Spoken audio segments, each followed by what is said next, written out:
Sneakers cake খায় নাই এরকম মানুষ কিন্তু বাংলাদেশে বা পৃথিবীতেই খুব কম আছে।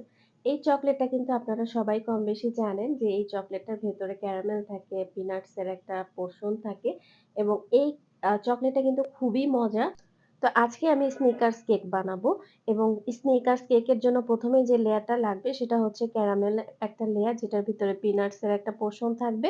তো আমি আরকি ক্যারামেল পিনাটের যে বারটা সেটা কিন্তু আগেই মেক করে ফেলেছি। তো আমি এখানে আজকে একটা স্পঞ্জ কেক নিয়েছি। আর এটা আমি বেরিলসের কোকো পাউডারটা আজকে ইউজ করেছি। আমি চাচ্ছিলাম এটা একটু মিল্কি টাইপের একটা টেক্সচার থাকুক। তো আমি ১ম এই ইচ্ছে করে এখানে কেকের উপরে ক্যারামেলের লেয়ারটা দিছি। কারণ ক্রিমের উপরটা যেহেতু ক্রিমটা একটু নরম আর ক্যারামেলটা একটু হার্ড, ক্রিমের উপরে ক্যারামেলটা সেট করাটা বা স্প্রেড করাটা একটু টাফ হয়ে থাকে। তো তারপরে আমি ক্রিমের উপরে আজকে এখানে 45% ডার্ক ওভারচার চকোলেট ইউজ করেছি। আ আর আমি এখানে আজকে কিন্তু বরাবরের মতো যে কফি সিরাপটা ইউজ করেছি সেটার থেকে একটু স্ট্রং কফি সিরাপ ইউজ করেছি। যাতে চকোলেটি ভাবটা আরো একটু স্ট্রং হয়। তো আমি এখানে আজকে বাটার ক্রিমের সাথে একটু পিনাট বাটারও কিন্তু মিক্স করেছি। নিচেরটা দিয়েছি ভ্যানিলা পিনাট বাটার ক্রিম, উপরেরটা দিয়েছি চকোলেট পিনাট বাটার ক্রিম। আর উপরে হচ্ছে চকোলেটের একটা গানাশের লেয়ার দিয়েছি। আর এখন আমি পুরা কেকটা আরকি একটা ক্রাম কোট করে কিছুক্ষণ ফ্রিজে রেখে দিব। এত পরিমাণে গরম যে গরমের জন্য কেক সেট করা মানে কষ্টসাধ্য হয়ে গেছে অনেক। কেক যে আমি অ্যাসেম্বলি করব তখনই ক্রিম গলতে শুরু করে, এতটা গরম পড়েছে।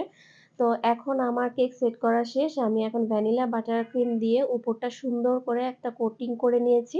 দেন আমি বাদবাকি রোস্টেড পিনাট গুলোকে এভাবে একটু ভেঙে নিয়েছি আধা ভাঙা করে। তারপরে এগুলো কেকের উপরে এখন ক্রিমটা একটু নরম থাকতে সুন্দর করে সেট করে দিব।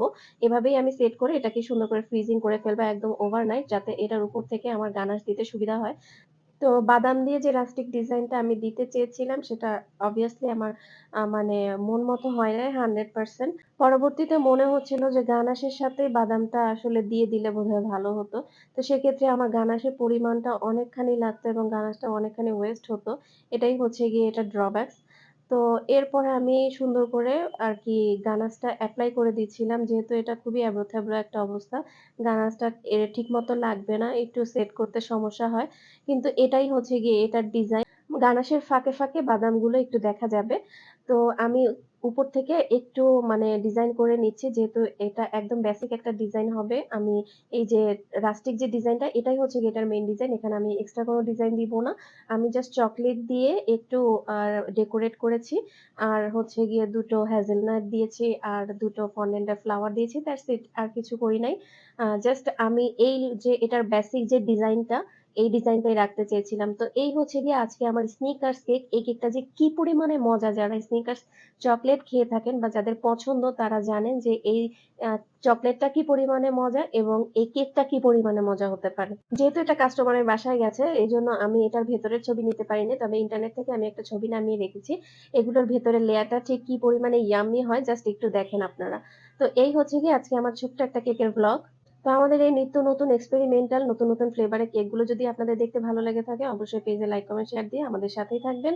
ভালো থাকবেন, সুস্থ থাকবেন। খোদা হাফেজ।